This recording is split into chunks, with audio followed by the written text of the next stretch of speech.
ready to get started here. So what I'm going to just do is, first of all, thank you all for attending tonight. This is the first of hopefully many open office hours. I hope, first of all, that you can see and hear me clearly. If not, please, perfect, good, okay, thank you. So I'm just going to firstly introduce the idea here, introduce myself, and then introduce my special guest, and we'll take questions throughout the remainder of the hour. We got 45 minutes left, and then if there's no questions or a lull in the questions, we'll just chat back and forth about the topic of the night. So this is, I'm Cory Vance. This is my open office hours, Tuesdays at 7 p.m. normally. That's Mountain Standard Time, or Mountain Daylight Time, whatever time of year it is, I guess. So what I do is I help small business owners grow their business and portfolio wealth together so that they have a sellable business that funds their lifestyle now and their retirement later. A lot of financial advisors don't know what to do with small business owners. They haven't really run a small business, or maybe just their own consulting or their own financial advising business, but haven't really run a brick and mortar or a business with locations and multiple locations, multiple staff, this kind of thing. So a lot of financial advisors don't know what to do with small business owners, and they also, and or they have a very high investable asset threshold, often $500,000, $1 million if they've been in the business for very long. So that's a barrier for a lot of small business owners to get into financial advice, financial planning's realm, right? So, so I don't have a minimum, and the reason for that is that, as you know, as a small business owner yourself, you probably have, if you're like most other small business owners, you have a lot of, or most of, if not all of your funds, your portfolio, so to speak, your investable assets in your business, invested in your business in one way or another. And that's understandable. I've been there before. I used to run for, let's see, about 15 years. I managed or owned and operated a small business with about $1 million to $1.3 million budget. And I had at one time 5 locations in 5 different cities, with over around at times around a dozen staff. So, so I get it. I feel like I can relate to most of what challenges you face every day, and that's part of the reason why, as well, why I want to help small business owners and grow not just your portfolio, but I want to help you grow your business. And I don't know everything. I haven't, I haven't been to Harvard yet. Probably never will. But that's why I bring on people like Rob here. Rob's an expert. He's one of the experts that I'm partnering with to help small businesses like you, reach your goals. Right. Let's put it simply. And so, this open office hours is just a chance to get to know me a little bit, low pressure, get to know my special guests, my partner guests like Rob, and just see how you can find an entry point into getting some holistic financial advice. So if you know anyone like that, if that's like you and you want to know more about that process, in the corner there, I guess it's that way. My camera's reversed. Sorry about that. There's a little QR code. Just take a picture of that and you can book an hour with me. It doesn't have to take a whole hour. It's just there so we have the time, but we can just explore where you're at and what your goals are and what you want to do, and see if we're a good fit to work together. If we're not, I can recommend you to some other advisors that might be a better fit for you, and that's fine with me. So Rob Welke is my special guest tonight. I'll let him introduce himself formally, because the way he words it might be a little different than the way I word it, but he's basically a business exit specialist. So helping you plan and implement a successful exit plan for your business so that you get the end result, that successful sale of the business that you're looking for. He's been in this business for a while. He's been in other businesses. I'll let him detail that in accurately for you. But he's a leader in the local business community in BNI. Him and his partner have started a a group called Bean, the Business Exit Advisory Network, which is other experts that are involved in helping businesses exit well, business owners exit well. And so there's a good group that meets regularly there, and I'm a part of that too, and proud to be. Yeah, Rob, why don't you take it away? Why don't you sort of formally introduce yourself, and we'll just kind of go from there. Well, hello, Yvonne and Mitch. How are you this evening? Yvonne, pleasure to meet you in advance of our meeting because I understand we're getting together soon. So yeah, how do you follow that? My background is broad, diverse, varied, and rather sordid. Came to Alberta in the late 80s to work for an oil and gas service company. Did that for 5 years. Broke away from them. Started an environmental services company in 1991 with an associate. Raised $10 million. Went public with that company. I left that company when we went public 4 years later, and became a financial advisor like Cory. Spent 10 years in that industry. I left the last business because I just didn't like the board of directors. And one of the big things about me is if you're not a values match, we're not going to be able to work together. So left that, became a financial advisor for 10 years when one of my clients approached me and said, "Hey, I know who you are. I know what you do." He says, "I want you to help me start my business." And actually, he had just started it, but he said, "I want you to come help me with my business." So I did that on a consulting basis for a little bit while I was still an advisor. And then he came and said, "Hey, I want you to come full time with me, help me build this business. I've got some great plans." I liked where he was going. I sold my practice, became the partner in the business. Essentially, we grew the business to $5.5 million. Had 42 employees at one point. They're currently now sitting at about 80 employees since I left. And then he passed away from cancer in early 2017. And unfortunately, as a result of that, I was left with holding the business for about a year while his wife was in mourning. Had some challenges at that time because of the nature of the oil and gas industry at that point.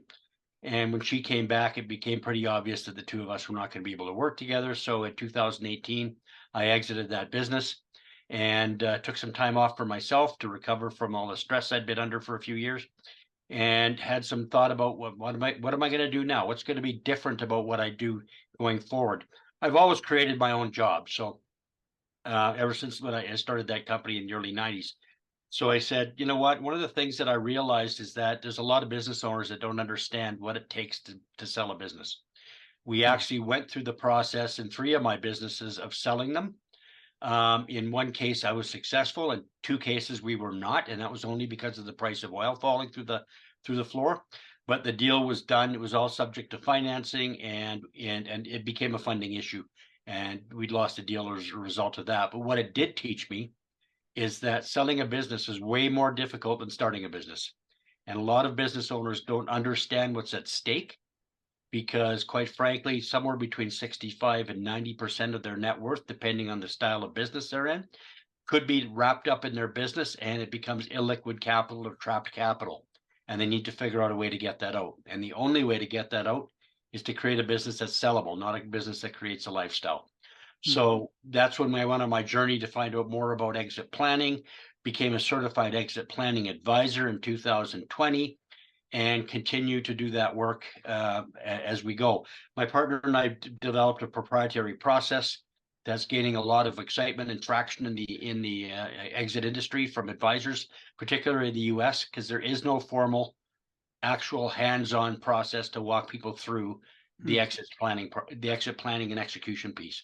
So we've been talking with various software platforms and other advisors on how to execute and get that out in as many people's hands as we can. But in the meantime, we actually do the work as well. So we're not people that just wrote a book. We're not academics. We do the work. We're engaged in the work currently with 5 clients, looking at onboarding another client next month, another client in November for sure, and then maybe a couple more in the next month or so. So that's me. That's my background. And that's what I do. Nice. Thanks, Rob. And the thing that really got me interested in talking to you in the first place was, I mentioned this business that I ran, $1 million budget and 12 staff and 5 locations and all that. When I was running that business, I didn't go to business school. So when I was running that business, I struggled with all kinds of things. I struggled with HR issues. I didn't have an HR department.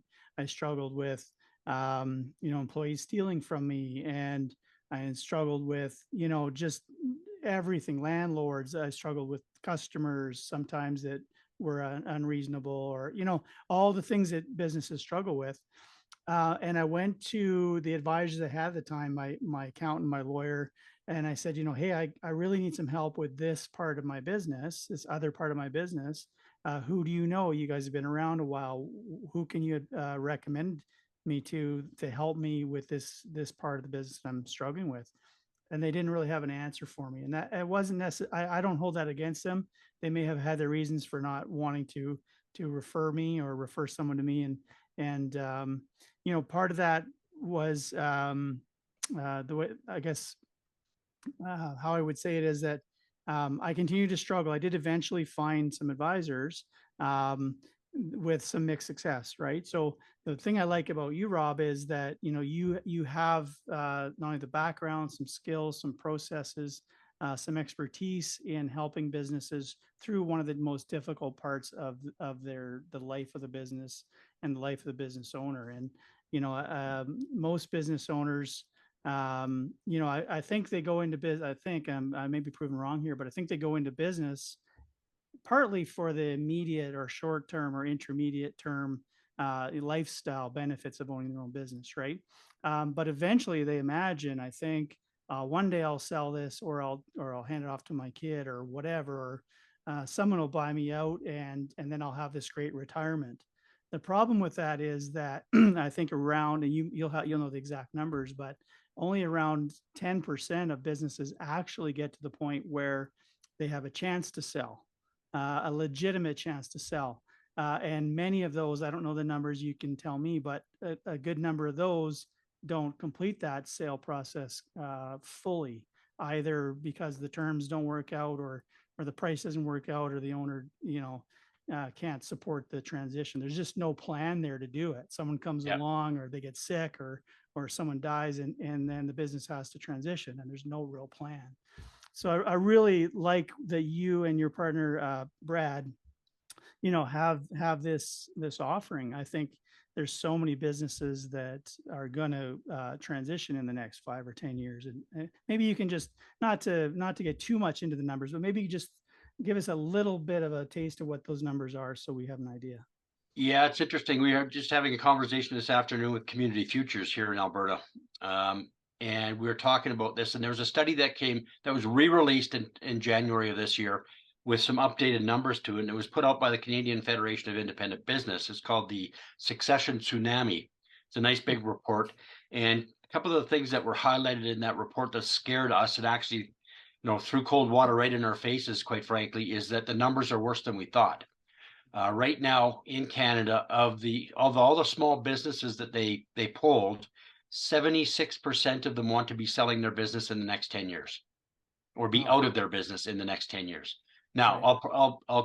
I'll bookend that with the fact that 25% of that number is business owners who are hope to transition to their children, right? So it's a family transition. So that still represents 50% of the business owners out there who want to get rid of their business by selling it to a third party. 8% have prepared a plan. And we know that there's about 1.2 million registered small businesses in the country with four employees up to 250 employees. So you do the math.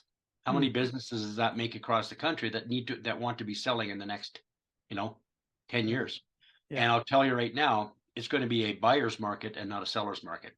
And you made an interesting comment about the fact that only about 1 in 10 businesses gets to the point where they can sell. That is the number. 90% of businesses owners get turned away when they go to sell their business because they're not ready to sell, or they don't have anything to sell. I've had 2 happen to me in this week. One friend of mine who approached me and said, "Hey, I'm ready to sell my business. Can you introduce me to a broker?" Which I did, and the broker came back to me later and said they've got nothing to sell. Right. The other one is a small manufacturing concern. We've pushed them off to a broker. He's going to get the financials, but his comment to us was they really don't have a lot because they ended up spending most of their money taking money out, and reinvesting in the business, and there was no real profitability in the business. Right. So you've got to be really clear about what creates a sellable business when you're talking to a business owner, because they don't understand it. And Right. it's not just about financials. There are a number of factors that come into making a business sellable. Financial performance is the starting point, Mhm. essentially. Right. Yeah, and that's a great point. I mean, so many business owners, they treat their business like a personal piggy bank in a lot of ways, and there's a lot of what they call enmeshment of their personal and business finances, right? Yeah, And that's one of the tricky parts of selling is when it's really unclear exactly how much the business makes and how much it's capable of making. It's really hard to sell. yeah, It's hard to get someone to take a good look at it. And if your neighbor, you know, I guess the words escape me right now. But you know, if someone, if another plumber, say you're a plumber, if another plumber has their ducks in a row and they have all their numbers lined up and they know exactly what their everything is, they're going to sell and you won't, right? yeah, yeah, Because like you said, it's going to be a buyer's market. There's only going to be so many younger entrepreneurs coming up in the next 5 to 10 years that there's only so many of them coming up that can or will buy a business, right? So the yeah. ones that start now to get their ducks in a row and get everything lined up uh, have the highest chance of being in that 10% that we talked about, or That's ideally. correct. And I know you've said your goal is to change that number from 10 to 20, and I love that. Right? It's not just a matter of having you know, people we like win the lottery. We want more people to quote unquote win that lottery, right? So Exactly. And they should. They deserve it. I mean, many of these people have put 20, 25, 30 years into their business, if not more, and they deserve to have a no regrets exit, as we like to call it, right?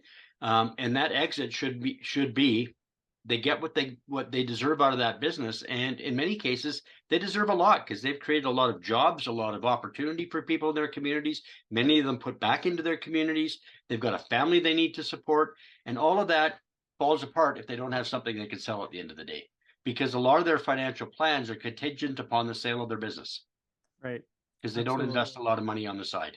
It's all, I mean, exactly, that's my business. We in for 12 years. We didn't take anything out of the business. We invested everything back into the business to grow it to that revenue level that we had. right. And that's a great thing to do. You know, if you have a specific plan and a strategy for maximizing that, whatever that end result, if it's going public or if it's, I mean, if that's an opportunity for you, or if it's just, you know, preparing for that eventual transition, that's a really great thing to do. The part of the problem with that is not just that only 10% get to that point at the end, but also if you're not careful, you can leave yourself short on the personal side, aside from what happens with the business, but you can leave yourself in a tricky position on the side, which puts more pressure on your business and I think leads to more of that enmeshment of funds and more of that not having the ducks lined up in an order. So Yeah. um, yeah, so It's so interesting how many 25 and $30 million a year businesses where the owner has absolutely no savings, wow, right? yeah, They yeah, have a house in Arizona. They got a cottage somewhere else. They've got their house paid off, but they have no savings, yeah. right? Yeah, I'm sure, and it's fascinating that that happens, right? I think people take for granted that they're going to be able to exit when they want to for the amount they want to, and so you know, for those reasons, I help people look at their financial picture as a complete picture, not just their business finances, not just their quote unquote portfolio, but I help them look at everything as one large picture, and let's see how we can utilize the business legally and strategically to grow their personal portfolio, and how can we help the personal side of their financial picture support the business so that both are strong and both can go forward in the highest possible possibility of success. So um, I want to. I know we have some guests here tonight, and I want to give them a chance to ask questions if they have any. You and I can talk all night about this stuff, Yeah. which is great. But I do want to give our guests a chance if they want to either put a question in the chat or raise their hand, and we can hear them audibly or visually. If not, we'll keep chatting. There's lots to be said here. So um, while they're pondering that, Yeah. In your efforts to support small businesses through this whole exit process, I mentioned earlier you and your partner started this business exit advisory network.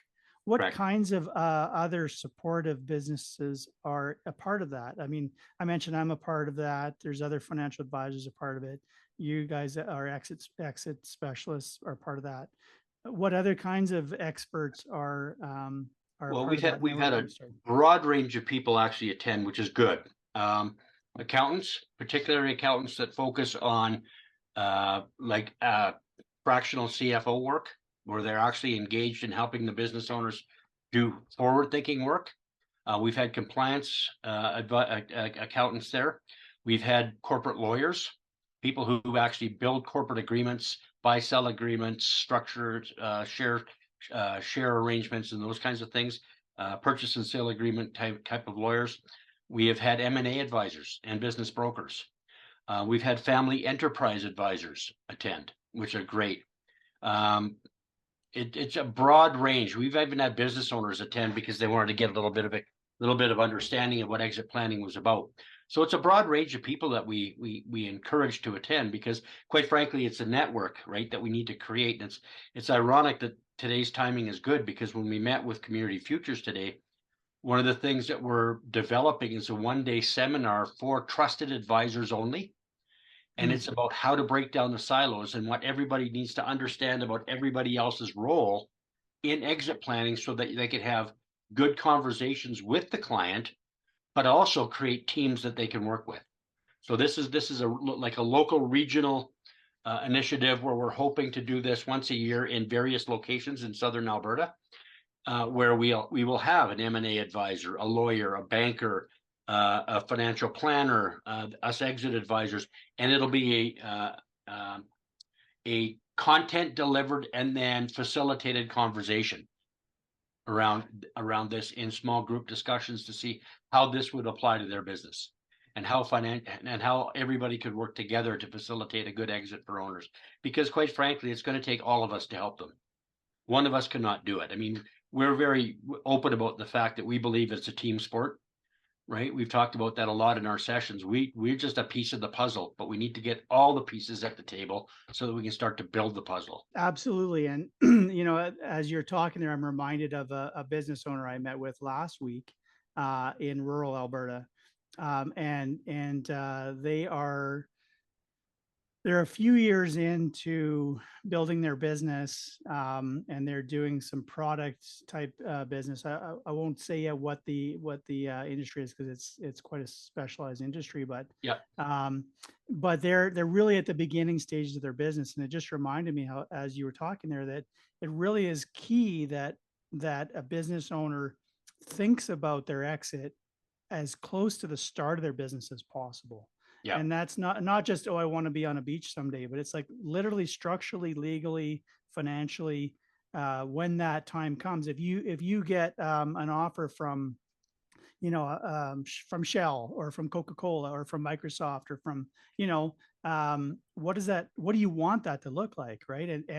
And so if you start planning for that, when you basically launch, or as soon after as you can, you have so much more potential to get that result, or even more than you expected. I think you mentioned at one meeting I was at that the difference in the sale price that you can get by increasing the profit margin of the business just a little bit can significantly affect the outcome price. And so I was thinking of that, as I was talking to these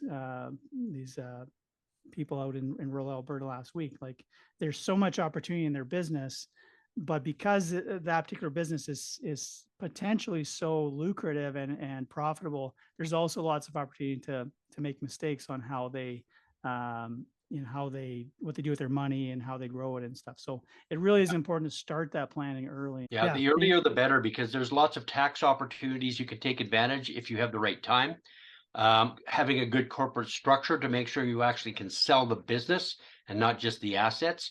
because there's lots of companies get into the trap of keeping too much money in their business. They get offside with the Revenue Canada rules around lifetime capital gains exemption. They entangle themselves in their business, and there's some liabilities there, so they can't really sell the asset. They can't really sell the shares because that creates a liability on transfer. So you got to have all these things cleaned up and thought about before you go to sell your business. I'd like to address a question that Mitch had here, which is he asked me that I'd mentioned 25% of small business owners were looking to sell their business to their children, and what are the reasons the others are not? It's a combination of things. Is one of them, they don't want to sell it to their kids, because if they sell it to their kids, they're not going to get full market price for it. Another is the kids don't want it. We have lots of businesses we run into where the parents go, no, you know what? I was dumb. I sent my kids off to great universities. They're doctors, lawyers, and engineers now, and they don't want to take over the business, right? So it's a combination of a number of things. There's no one thing. It depends on the business owner, and the family dynamics, quite frankly. I mean, when we look at family businesses, there really typically is a real deep engagement of family in the business, and those are the ones that are looking to transition to their children.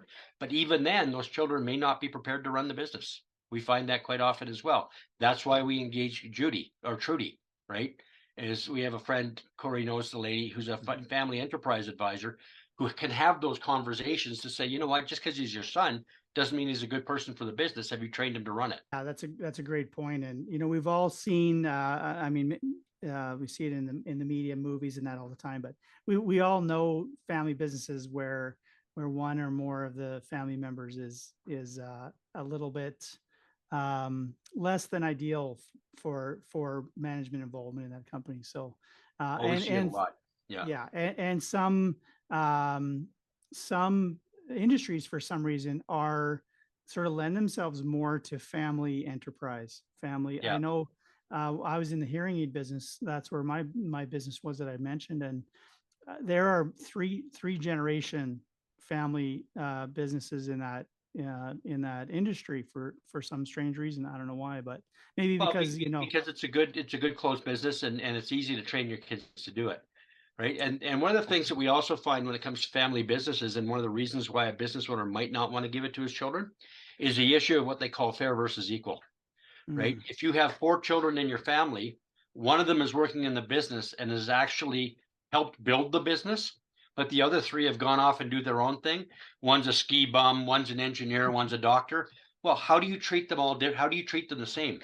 Because if you give them all the business, that's not fair to the person who helped build the business. Right? Because they're the one that put their blood, sweat, and tears into the business. Well, one was out becoming a doctor and setting up a profession there. One becoming an engineer, and then you got the ski bum who's done nothing all his life. But do you give him a quarter of the business? Is that fair to the other people involved in that situation? So those are the kinds of things that happen that trigger business owners to walk away from the idea of giving it to their business. That's a really good point, Rob. Yeah, for sure. And there are some financial tools available to help the business owner create that equity that you talked about, where like maybe one, like in the case where I didn't intend to talk so much about my own business, but it seems relevant, so I'll share some of my story. But my mom tried for years to get all 3 of my brothers and myself involved in the family business, and no one wanted it. And I don't even remember how many times I said no. I thought it was once or twice, but apparently it was about 10.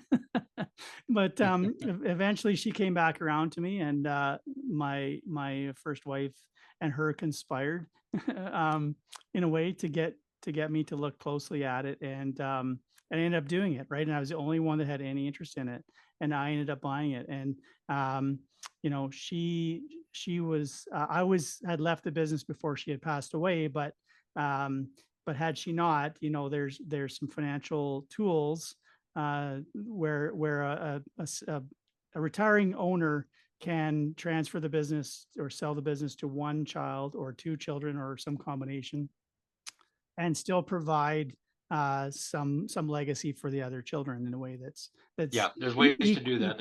Yeah, for sure. Yeah, there's lots of different ways to do it. And again, it's a conversation of fair versus equal. But the other thing too is there's now some new rules coming down the pipe from Revenue Canada that will allow for the transition of a business to a family member. In the family transition, that will defer tax, the tax triggering event. Because typically what happens, if you're not giving your shares to your spouse, the minute you sell them to an third party, which, believe it or not, can be a child when it comes to a business, it triggers a tax event. And that tax event has to be accounted for and paid for at time of triggering. So, if you're going to transition the business to your kids, how are you going to come up to pay for that tax bill? The capital gains on that tax bill when your kids haven't paid you out for it. So it creates a real lopsided equation. So that's been known for a while. And I know that KLU, one of the members of one of the organizations I'm a member of, they, along with the Family Planning or Canadian Federation of Independent Business, championed this new legislation. And there's still some wrinkles in it, but what it does is it's going to start to allow for the transition of businesses more effectively to family members without creating a tax event that could cripple the business. That's interesting. Yeah, it's funny that you mentioned Revenue Canada creating new rules that complicating life for small business owners. I'm not here to bash on Revenue Canada, or Canada Revenue Agency, but governments tend to have fun sticking their fingers into things that like that. They don't understand. Yes. So that's another reason, really. That's another reason why you need to involve an expert or experts to help you do this planning. So yeah. Yeah, and quite frankly, we're not the experts, right? We understand the framework, we understand the conversations that need to be had. We understand how to help you transition the business or transform the business, but we're not the experts in tax or accounting or legal or anything like that. We will bring those in to make sure that you're properly attended to in order to make this thing work. For sure. And so what is, I mean, we have a few minutes left here. I'm not trying to rush things, but I'm just thinking about like, how does a person get started? I mean, I know they can just phone you, but what is sort of a starting of this process look like for someone that reaches out to you? What are the first step or two that goes on? Well, first thing we do when we do our exit planning process, we have a 2-stage process.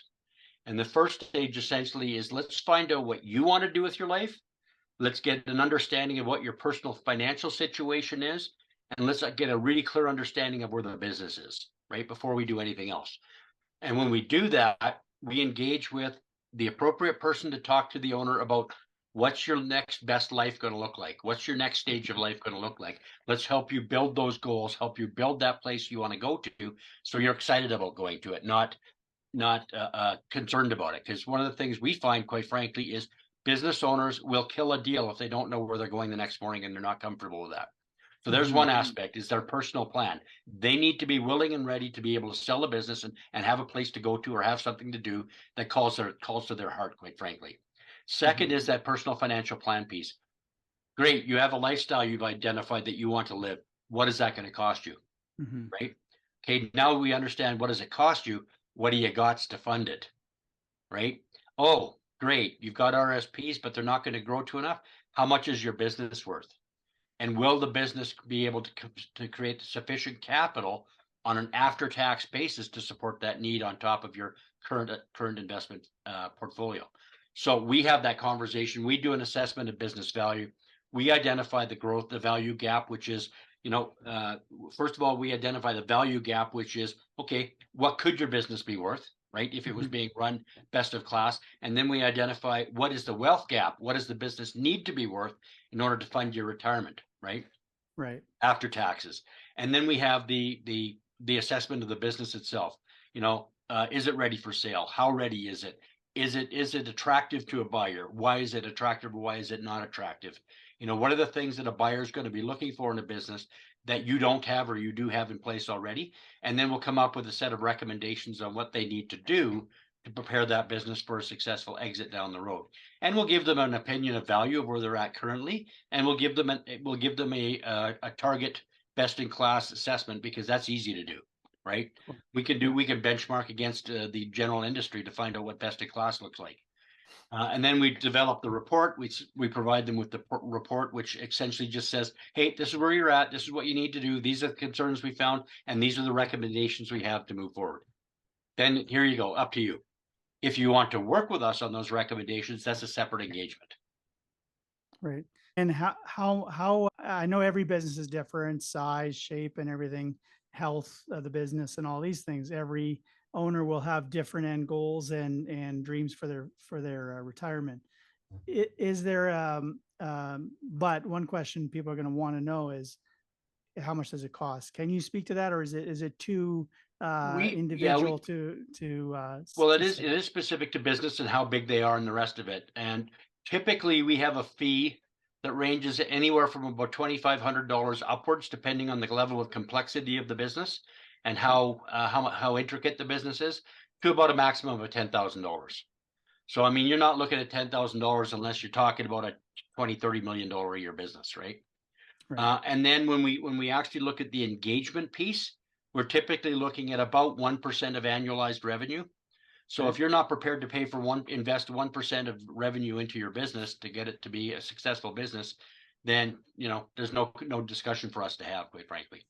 For sure.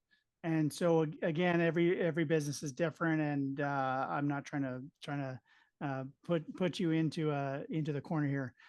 Can you speak to, like, once you engage with a business, like you have worked with many clients already. Can you give us an example of one or two where you came in, they engaged you, they started out at X position, you worked with them for a year or two, and at the end they went to Y position, whether that was as expected or better than expected or close to expected? And can you give us sort of some meat on that? Absolutely. Several clients we've been working with. One of them particularly, we started working with them. They were $11 million a year revenue business. Granted, they were down a little bit as a result of COVID, but that's not really the biggest issue. They kept having problems where the management team wasn't able to step up when the owner stepped away. The owner wants to be out of the business in a certain period of time, and we actually were engaged to help grow the value of the business, but also grow the team. So they have an 11-person extended management team, and over the last 10 months, we've essentially gelled that team into working as a single entity. In fact, one of the success stories we have is the owner said to us just 2 weeks ago in a meeting in front of the whole team, he said, "You know what?" He said, I'm now starting to understand why you told me this is a 2-year process." First of all, that's how we prefaced Mm. it with. And then he said, but having said that, he says, "I also understand what you've been trying to do, and effective today, we are no longer making me decisions. We are making we decisions." So he's empowered his team, his extended management team, to drive all the decision making in the company, because he's now comfortable that they're at the stage where they can actually drive the future success of the company. That's Right. So excellent. these guys they were good at what they did, but they weren't communicating, they weren't gelled, they weren't a team. There were Yeah. a lot of eyes in the business, right? And now they're a team. And now the business is they're on track for $25 million this year. Wow. Wow. That's partly because of us, because we gave them a clear definition of their target market, what they needed to do, how they needed to set some systems up, and it's partly related to themselves and what they've done to empower themselves. So that's Well, one. And I have another that business that I've been working with go for ahead. 2 years. Essentially didn't have much value because it was really not very profitable. Since that time, I've been working with him. We've identified new opportunities for him. We've created some business strategy around those opportunities. His focus is he wants to have a standalone business that he doesn't have to worry about. He can go away anytime he wants. He's still got 20 years before he wants to sell the business, but he wants it ready so that he doesn't have to be there every day, 7 days a week, and has the right team in place. So we've been building that all the way along now, and we've created a high level of profitability in 2 of the 3 divisions that he's created over the last 2 years. And Nice. we're looking at expanding market share and increasing his future potential, quite frankly. Excellent. That's amazing. That's absolutely amazing. And I'm glad you said what you did in that first example about the people effect. The business isn't just about money. We're No, talking about the eventual exit value of the business, but the business itself is about the people, really. And well, there and is no business without the people. well, absolutely right. And for a business to be healthy, the people part of the business needs to be healthy. Yeah, we And do a that's lot of some work in culture. yeah, And yeah. there's 5 things we focus on when we're working with a business owner. One of them is financial performance. One of them is what we call structural capital. That's their infrastructure, that's their institutional knowledge, that's their documented procedures, process, etc. One is social capital. What's their brand and reputation in the community, Mm, right? mm, What about customer capital? How diverse is their customer base? If you're dependent on one customer, you have no sellable business, right. right? Yeah. So we need to make sure they have a diverse and healthy customer base and have clear ideas of what their customers need to be, clear target market. And then the Hmm. other one is the human capital piece, the culture and Mm, good human capital systems, for sure. competencies, behaviors, that kind of stuff. That's excellent. That is so key. I've been a fan of healthy relationships my whole adult life, and even in my teens, I've paid a close attention to what makes a healthy relationship. And I'm far from perfect at executing that, but I sure appreciate the value of it and the value of people like you. And you mentioned Trudy; she seems fantastic at helping the relationships within the business gel so that and it's really who wants to work at a place where A, they're not valued, they don't feel valued, B, there's conflict all the time, right? So when you address that human part of it, you help those people re-engage in the business in a way that I believe they probably always wanted to be engaged in it, right? Yep. Working with a healthy team to create something really amazing that they couldn't do and weren't doing before you came along. So that's Culture fantastic. is a big conversation these days with companies, and Brad nailed it very succinctly when he said, culture is the behaviors that you accept. Hmm. Right? So if Yeah. you accept bullying, even though you say you don't, if you say on your wall, we don't tolerate bullying, yet you allow one person to be a bully, Yeah. you've redefined your culture. If That's right. you say, integrity is critically important, but you don't maintain that integrity with some customers or with your own people, even, then you've Yeah. just changed your culture. So culture is what you live, not what you say it is. It's so important. And we only have a few minutes left here. So I want to give you a chance. I don't know if you have a screenshot that you can share with your contact information. Mine, as I stated, I'll move out of the way of the Oh, I'll just QR I'll just code. put my information in so people can. Okay, perfect. Um, that's fantastic. So yeah, so if you're watching this on a recorded version, or if you're here live, again, thank you for showing up live. But if you're watching this in the future and you want to reach out to Rob Welke, um, when you're done typing there, Rob, I'll just get you to maybe to Yep. state either your website or your phone number, so however you want people to reach out to you. In the meantime, again, my QR code is in the corner there. That's for an hour free consultation. There's no pressure. That's just a chance to find out if you and I are a good fit to work together, and if we're not, that's fine.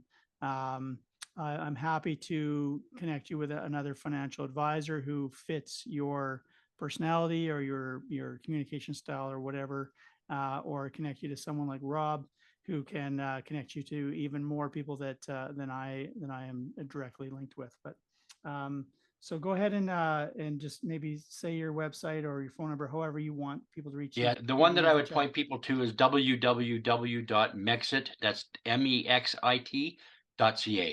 Okay. That's Mex. a proprietary framework that we use, and that's really where we're building our IP and we hold our IP. Excellent. All right. Well, thank you so much, Rob. It's just almost 8 o'clock.